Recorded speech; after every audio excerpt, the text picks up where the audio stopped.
화두 탐방 제공공.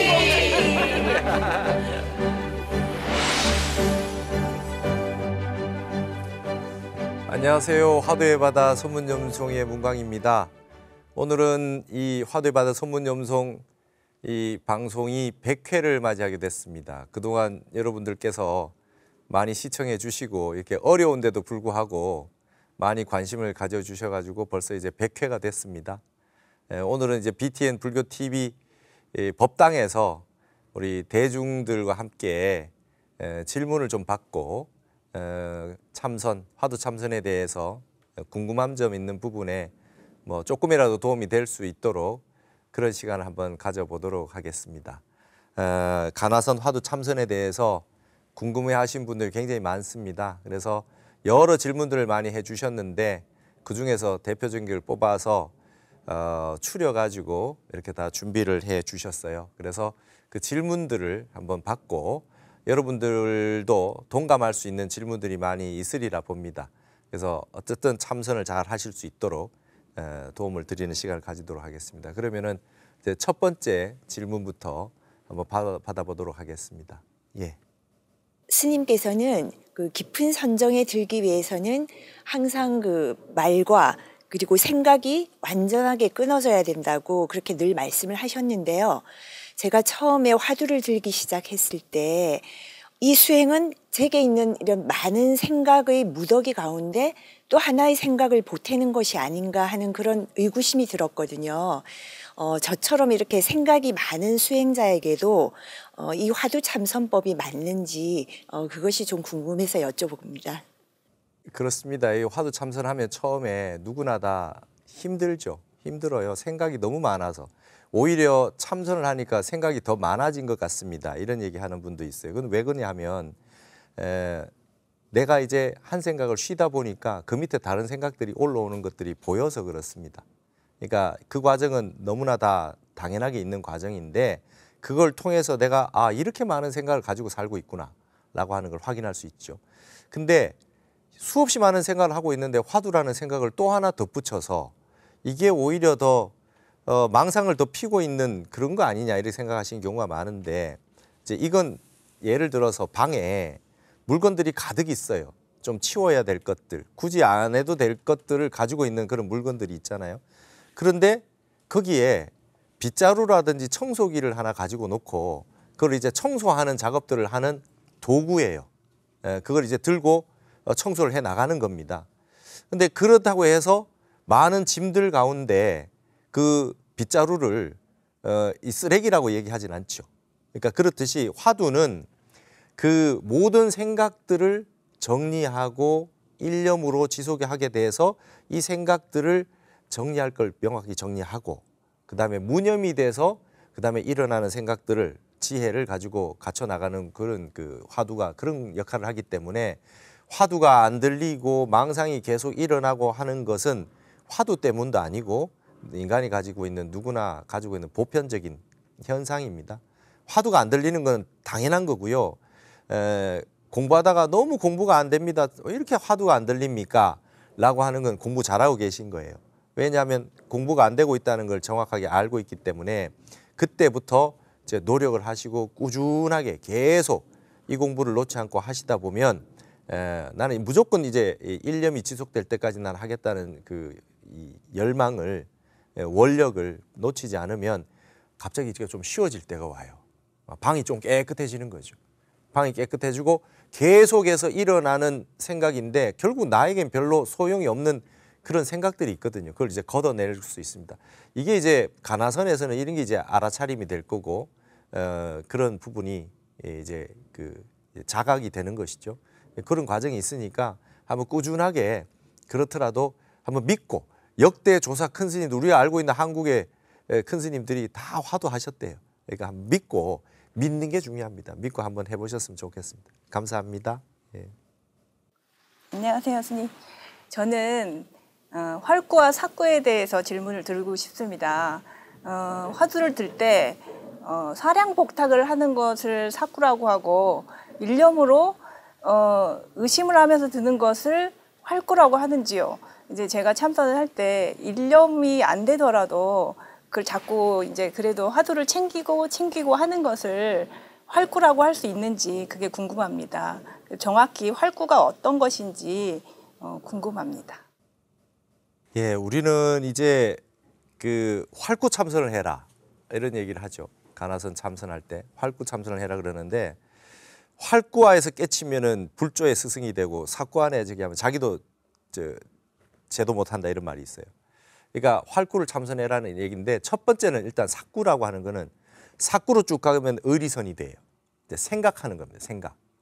그러니까 의심이 생명인데 의심을 하지 않고 자꾸 다른 생각으로 하고 있어요. 그러니까 화두를 들고 있다가 완전 화두하고 상관없는 딴 생각하는 거는 뭐 무조건 사구죠. 갑자기 화두 들고 있었는데 아유 우리 애는 밥 잘 먹고 있는가 뭐 이런 생각 때문에 이건 무조건 사구지. 이건 말할 것도 없죠. 근데 화두를 의심을 하고 있는데 화두의 의심이 활구 사구로 나눠지는 거예요. 어떻게? 예를 들어서 참의를 하고 있다. 참의를 하고 있다.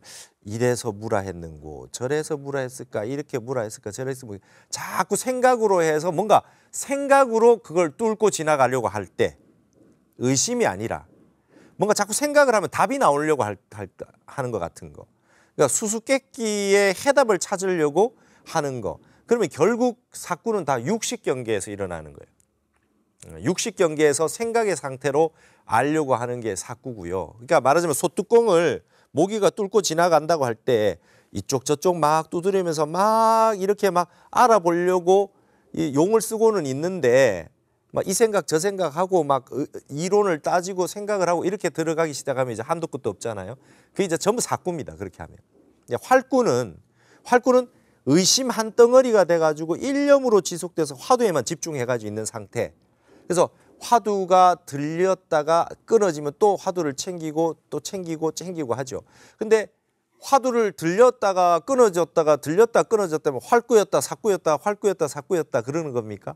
그러니까 활구는 그래도 일념이 지속이 돼서 화두가 들려있는 상태를 보통 활구라 그래요. 그러니까 화두 위에 딴 생각이 없이 그러면 이제 사한말이잖아요. 활구라는 게. 그러면 이제 화두 일념이 쭉 지속이 되면서 화두가 쭉 깊이 들어가는 상태. 모기가 처음에 딱 잡아서 소뚜껑을 하나 잡아서 그걸 쭉 파고 들어가는 상태로 쭉 지속이 될 때 여기 화두 들고 있다가 딴 생각해서 딴 데 팠다가 들어왔다가 팠다 들어왔다 이렇게 하는 게 아니고 하나를 쭉 화두를 들고 쭉 집중해서 들어가는 상태. 의심이 이제 의심 삼매가 쭉 지속되는 상태. 그게 쭉 지속되는 과정으로 쭉 굉장히 오랜 시간이 지나야 화두가 다파가 될 테니까 그게 이제 활구라 그래요. 근데 활구에 대해서도 조사 스님들도 그렇고 학문적으로 이야기하는 분도 다르게 얘기하는 분도 있습니다.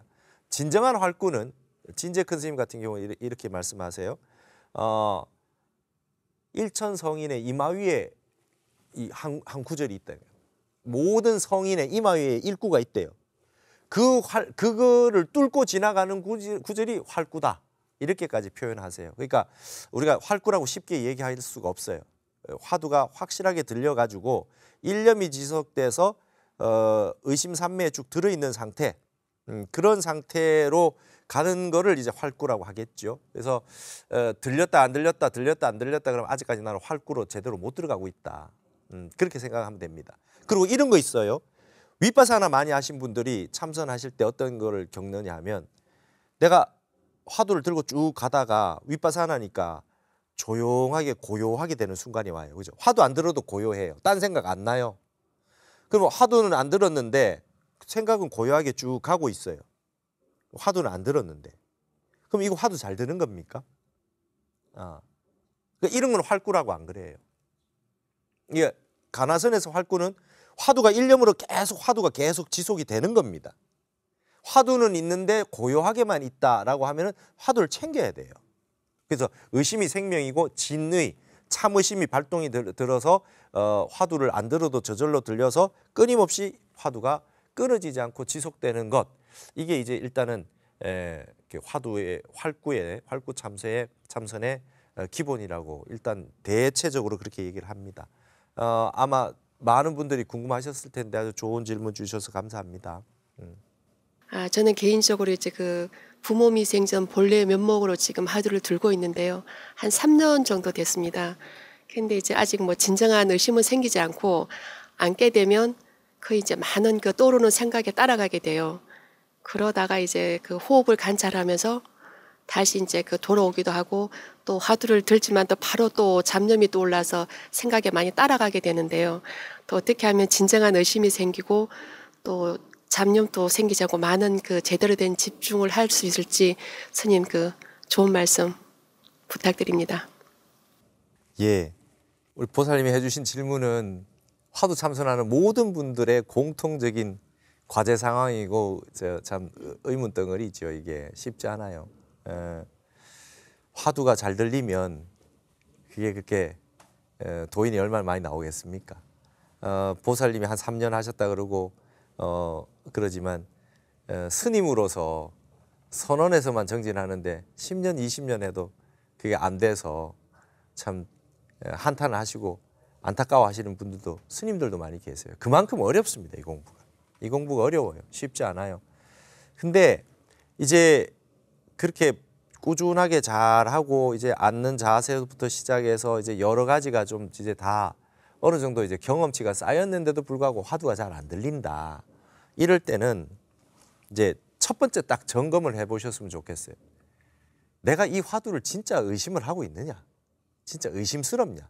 화두를 들으려고 해서 들기는 드는데 이게 진짜 참답게 내가 내 모든 존재를 걸고 정말 의심할 만한 그런 마음으로 지금 의심을 하고 있느냐? 예를 들면 이런 거죠. 아무리 해도 이 화두 의심이 안 돼요. 의심이 안 됩니다. 이 마음이 있으면 화두는 절대 안 들려요.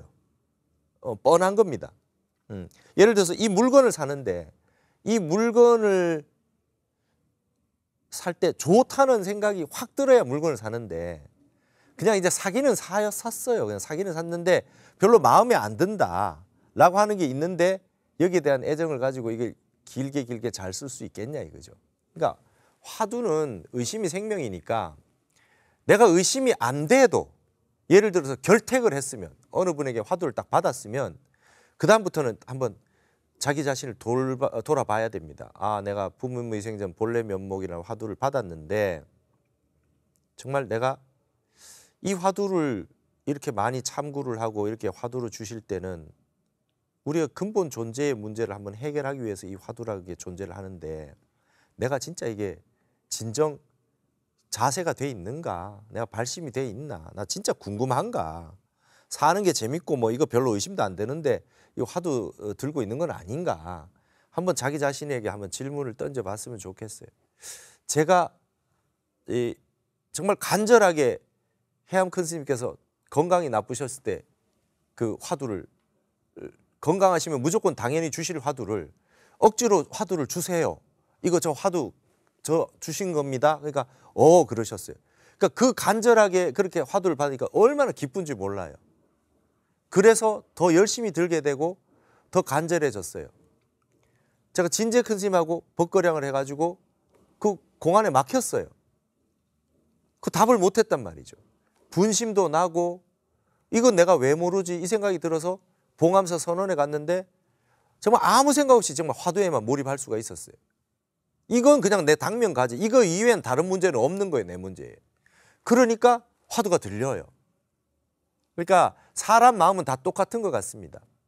이게 어쨌든 세상 어떤 일을 하더라도 스님이 아니고 막 10시간씩 정진을 안 해도 화두를 들 때만은 이 우주법계에서 지금 살고 있는 나의 가장 1순위 문제가 이 화두다.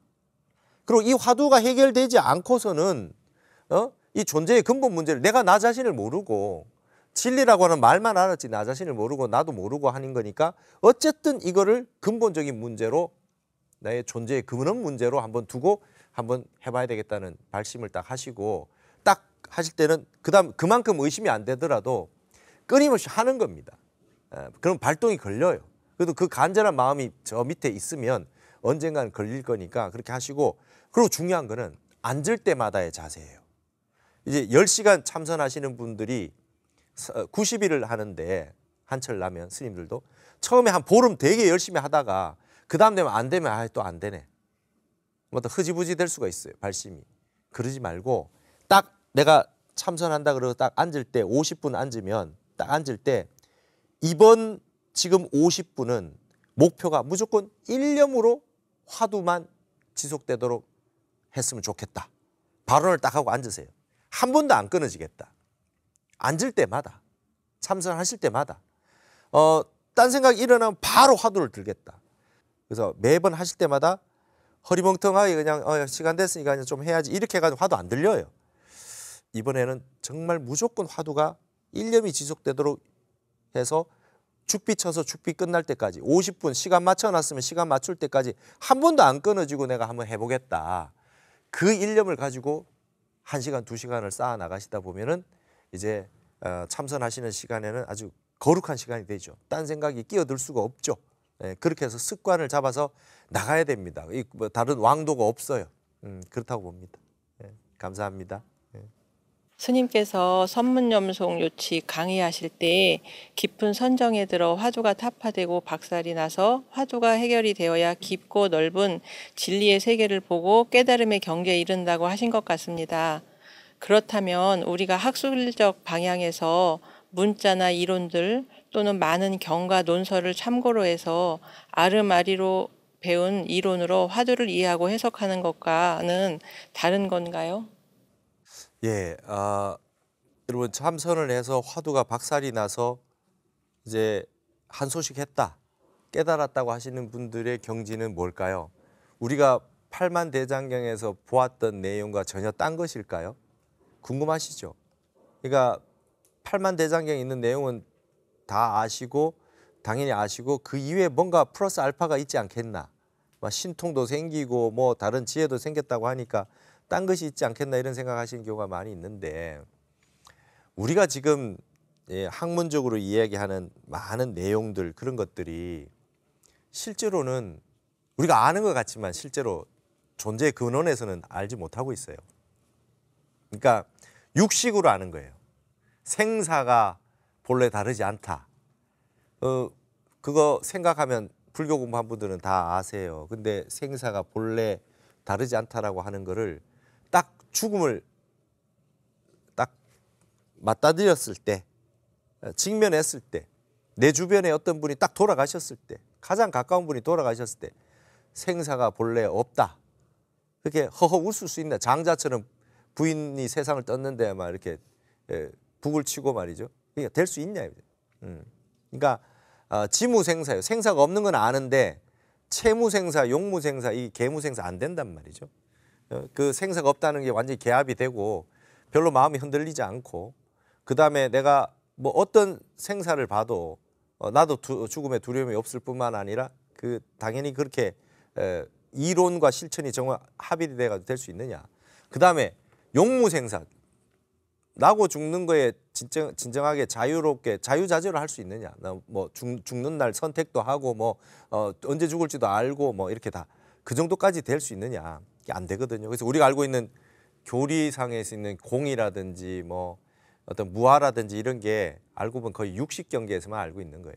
그래서 화두 공안도 참 어려운 공안들인 것 같은데 딱 보면 방금 반야신경 독송했는데 화두를 물어보면 대답을 못해요. 공에 대해서 물어봤는데.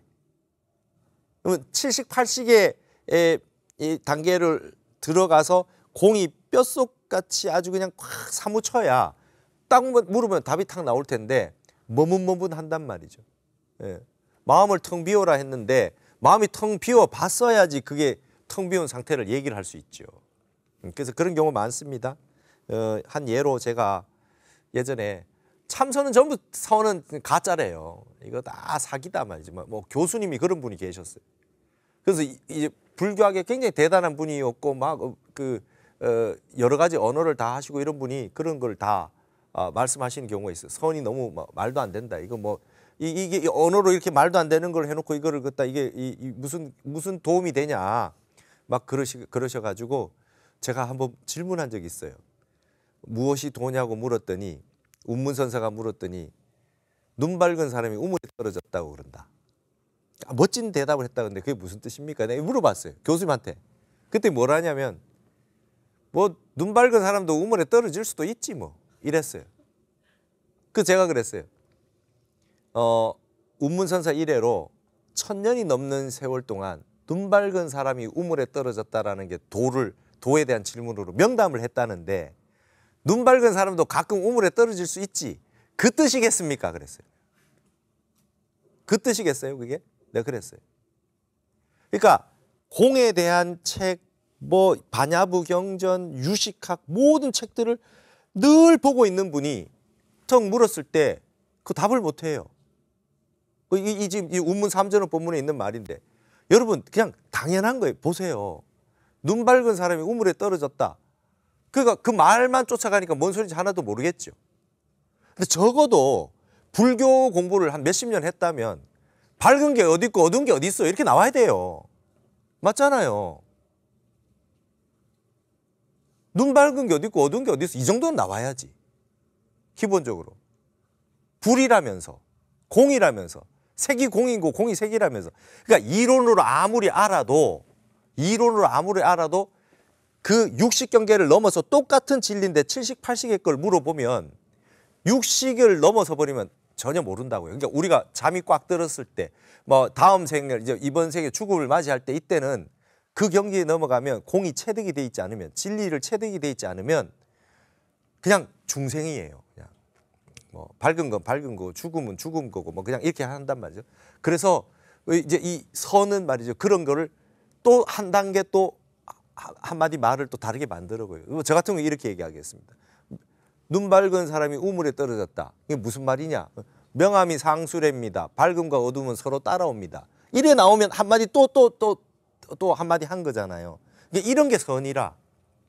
참선이라고 하는 세계가 진리를 다 담보하고 있는데 선이라고 하는 게 교학의 세계를 담고 있지만 교학을 아무리 외워도 우리가 가지고 있는 저 깊고 깊은 무의식의 세계는 아래아식의 세계는 여전히 깜깜하고 중생 노름이고 분별심이 가득하고 무심이 안 되고 공이 전혀 안 되기 때문에 화두를 들고 참선을 해서 그 깊고 깊은 곳에 들어가서 거기 선정을 가지고 수없이 많은 우리의 어두움과 업장을 번뇌를 녹이는 겁니다. 그래서 삼매가 중요하고 수행이 중요하다. 아는 거 가지고 안 된다. 무심을 증득해야 된다. 이런 얘기가 나오는 거죠. 그래서 이제 참선하시는 분들이 믿으셔야 돼요. 이거 이제 점점 내가 보이지 않는 세계의 어떤 선정력을 가지고 투과를 해서 뚫고 들어가고 있는 과정에 있다. 공부가 다 되지 않아도 그 과정에서 지금 우리는 끊임없이 노력하고 있다. 그런 생각을 하시고 힘을 내서 하시면 좋겠습니다.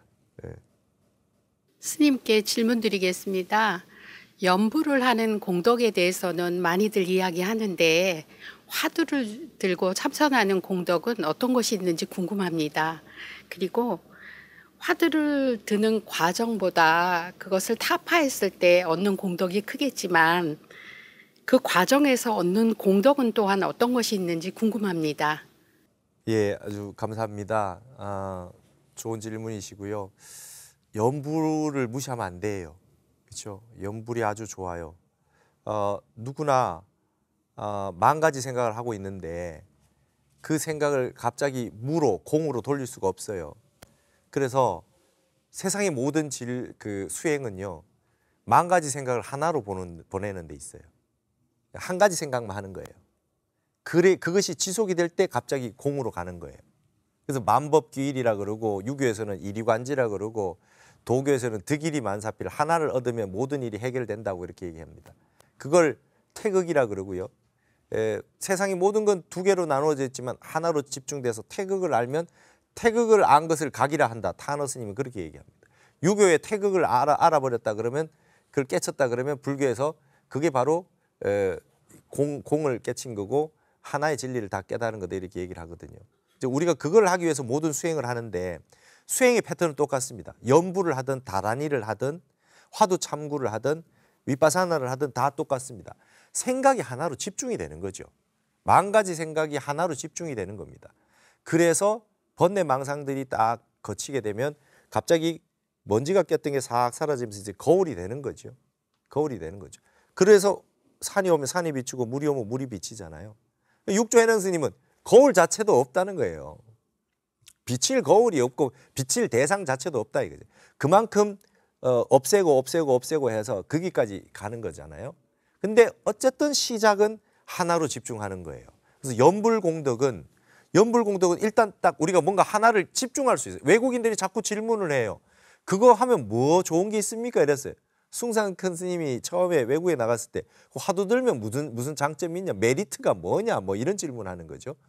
그리고 또 꼭 그걸 화두를 들고 해야 됩니까? 1년으로 지속되는데. 그래서 숭상 선생님 그러시더라고요. 코카콜라 해도 된다.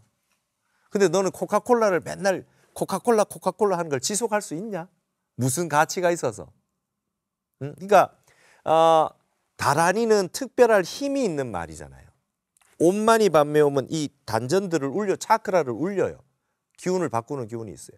예를 들면 관세음 보살님 연부를 하면 관세음 보살님의 어떤 염을 했을 때 관세음 보살님의 어떤 내가 집중을 해서 했을 때 관세음 보살이 세상의 모든 소리를 관하는 분이니까 그분에게 내 어떤 일념이 지속해서 만난다면 그게 가피를 받을 수 있다는 게 있으니까 관세음 보살을 집중해서 할 수 있죠. 그렇죠? 그러니까 연불이라고 하는 건 나마미탑으로 내가 이 세상을 떠났을 때 서방정토 극락세계로 갈 수 있다는 믿음이 있으니까 계속해서 지속할 수 있는 힘이 있는 거잖아요. 그러니까 이런 공덕은 연불에서 연불 삼매가 안 돼도 끊임없이 염을 하면 공덕이 확연히 드러나죠. 그죠? 있잖아요. 다란이를 했는 분들은 그 다란이의 힘이 있잖아요. 언어의 힘이 있어서 파워가 있어서 나를 수호하거나 해줍니다. 능엄주 하면 실제로 해보니까 그렇습니다. 저도 출가하기 전에 능엄주 했거든요. 능엄주 하면 뭔가 보호가 되고 있는 느낌이 들어요. 장애를 극복할 수 있는 힘이 생겨요. 그러면 가나서는 무슨 공덕이 있습니까? 예를 들면 깨치기 전에는 무슨 공덕이 있습니까? 가나서는요. 1년으로 지속해서 삼매 공부를 하고 있지만 다른 생각, 예를 들면 연부를 하고 있을 때 딴 생각이 들어오면 연부라고 이 생각하고 좀 함께 이렇게 나갈 수 있는 그런 여지가 있어요. 근데 가나서는 생각을 하나로 집중해서 화두를 들고 있다가 딴 생각이 올라오면 아유 나 화두 놓쳤네. 또 딴 생각했네. 화두를 챙겨야 되잖아요. 그러니까 소위 말하는 우리 명상에서 말하는 알아차림이 빨라져요. 알아차림이 빨라져요. 아 나 놓쳤구나. 아 나 졸았구나. 화두 안 들고 있었구나. 이게 이 공덕이 있어요. 그래서 주로 화두 참선을 많이 하셨던 분들이 조용하고 말도 별로 없으신 분들 같은데 아주 판단력이 번갯불처럼 빨라집니다. 제가 만나봤던 화두 참선했던 많은 큰 스님들은 석화정광이래요. 척척 뭐든지 척척 빨리 판단이 딱 서요. 그래가지고 느릿하게 그냥 나중에 두고 보고 한 며칠 있다가 생각해보자 이런 게 별로 없어요. 그 자리에서 단칼에 칼질이 돼요. 아니 그거는 안 된다. 그건 좋다. 근데 일반인들 볼 때는 너무 깜짝 놀라는 게 저게 저렇게 빨리 판단 내릴 일인가? 예를 들어서 우리가 공무원이라고 생각해 봅시다. 내가 어떤 국장이나 과장이나 굉장히 높은 자리에 있다고 생각해 봅시다. 결제가 계속 올라와요. 어떤 거는 조금 보류했다가요. 좀 중요한 거니까 내일 좀 결제해줘도 되겠다는 게 있지만 바로 지금 결제해야 되는 것도 있고 5분 안에 해줘야 될 게 있고 1시간 안에 해줘야 다 다를 겁니다. 이게 모든 게 판단이잖아요. 그런다고 했을 때 화두 드는 사람은 화두를 많이 들면 그걸 하면 화두를 무슨 일이 있어도 화두를 드는 거죠. 화두를 쭉 들면 생각이 딱 비워지잖아요. 바로. 그러고 나서 거기에 비치는 딱 떠오르는 직관과 통찰이 생겨요. 그래서 화두 참선을 많이 하는 분들은 판단력이 빨라져요. 그리고 석화정광, 그 다음에 칼질이 빨라지고 그래서 이런 게 빨라지다 보면 교학하는 분들이 봤을 때는 무인 같아요. 임재, 덕산, 할방이 날아가고 이렇게 무인 같아요. 교학하는 분들이 이렇게 조곤조곤하고 친절하고 상세하고 자상하고 이런 분이 있다면 화두 참선하는 분들 마치 무인들 같이 갑자기 칼을 촥 뽑아내서 물을 탁 잘라내듯이 이렇게 번뇌가 일어나는 걸 아주 즉각에서 알 수 있기 때문에 그런 공덕이 있습니다. 그 다음에 우리가 지금 왜냐하면 세상의 모든 건 늘 판단하고 선택해야 되는 상황에 놓이기 때문에 화두 참선을 많이 하면 깨달음을 이룬 그런 경지가 아니더라도 딱 맑아지니까 취사 선택이 빨라져요.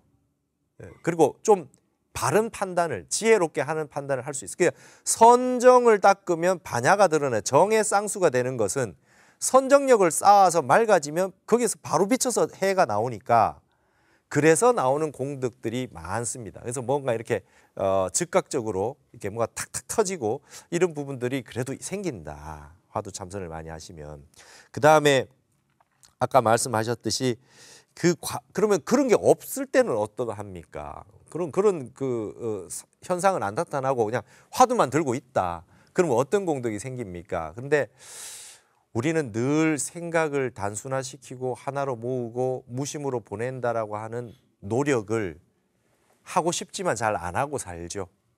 그러나 간화선을 하는 것은 하나에 집중해서 하루에 한 번이라도 하나에 집중하는 그런 참선을 한다는 거는 그래도 내 마음을 하나로 모으려고 근본으로 돌아가는 거죠. 여러분, 하나에 집중하면 하나는 우리의 근원입니다. 모든 진리는 일이라 그래요. 그러니까 하나에 집중하는 것 자체만으로도 우리는 근본 법계로 진여의 세계로와 거기에 접속을 하고 있다고 생각하시면 됩니다. 그렇기 때문에 딴 데로 잘 안 갑니다. 화두 참선을 열심히 하고 있는 분들이 갑자기 이상해졌던 경우는 참선을 안 하시게 됐을 때 나타나는 현상이에요. 화두 참선을 끊임없이 계속하고 있으면 반조를 많이 하게 됩니다. 왜냐하면 내가 화두가 잘 들리는지 안 들리는지 늘 관찰을 하고 있잖아요. 그렇기 때문에 내가 딴 생각을 하는지 망상을 많이 피우는지 알기 때문에 너무 딴데 완전히 다른 세상에 가 있지 않습니다. 화두 참선을 많이 하면. 평상심이 도고 일평생을 하나의 길로 쭉 가려고 할 때 큰 도움이 된다. 무엇이든 성실하게 집중해서 열심히 하는 그런 형태에 다 도움이 된다. 예술하는 분이든 학문하는 분이든 살림하는 분이든 자식을 키우든 내 마음을 늘 돌아볼 수 있는 그 계기가 되기 때문에 큰 공덕이 있다. 저는 그렇게 생각을 합니다. 좋은 질문 감사하고요. 다음 질문 또 한번 받아보겠습니다. 이제 저희는 정진을 하면서 애쓰고 애써서 간신히 면밀하게 이제 뭐 성성한 정도로 이렇게 들어가잖아요. 더 계속 지속이 됐으면 좋겠는데 어느 순간 오늘은 잘 들리네?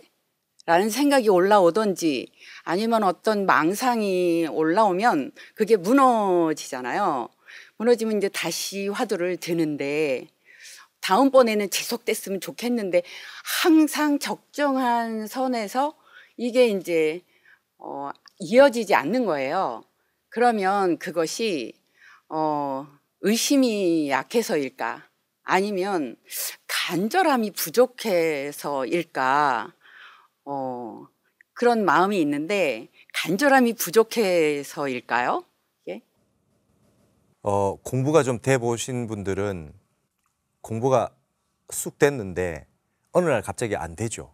안 될 때가 있죠. 근데 그분이 공부를 한번 돼본 분이 간절함이 부족한 건 아닐 거예요. 간절하거든요. 간절한데도 안 돼요. 이렇게 보셔야 돼요. 공부가 됐을 때는 왜 됐겠습니까? 화두가 일념이 지속이 돼서 내가 무심이 되고 부동심이 됐으니까 화두가 들리고 그런 현상이 일어났거든요. 근데 그 다음번에 안 되는 이유는 지난번처럼 잘 돼야지, 잘해야지, 다시 유심이 된 거예요. 잘하겠다는 생각이 되니까 지난번처럼 무심으로 쭉 지속이 안 되고 더 좋은 거를 찾는 마음, 분별심이 생긴 거예요. 잘해가지고 지난번처럼 선정에 들어야지. 이게 무의식 중에 그냥 무심이 됐어야 되는데 유심이 되니까 자꾸 그래요. 그러니까 그냥 끊임없는 과정이에요. 잘 될 때도 있고 못 될 때도 있으나 항상 마음은 무심이 될 수 있도록 해야 되는 게 중요한 겁니다. 그래서 그런 분들 많이 계세요. 몇 년 전에 공부 되게 잘 됐습니다. 지금 공부가 안 됩니다. 이래요. 여러분 서울에서 쭉 가다 보면 정말 재미없는 길들이 쭉 나오다가 갑자기 대전이 나타나요. 대전을 겪어본 분이 부산까지 광주까지 갈 때 또 재미없는 길이 오죠. 근데 대전만 생각해요. 공부됐던 데만. 여러분 공부가 한번 됐다가 오늘 또 공부 안 되면 그것도 공부가 되는 겁니다.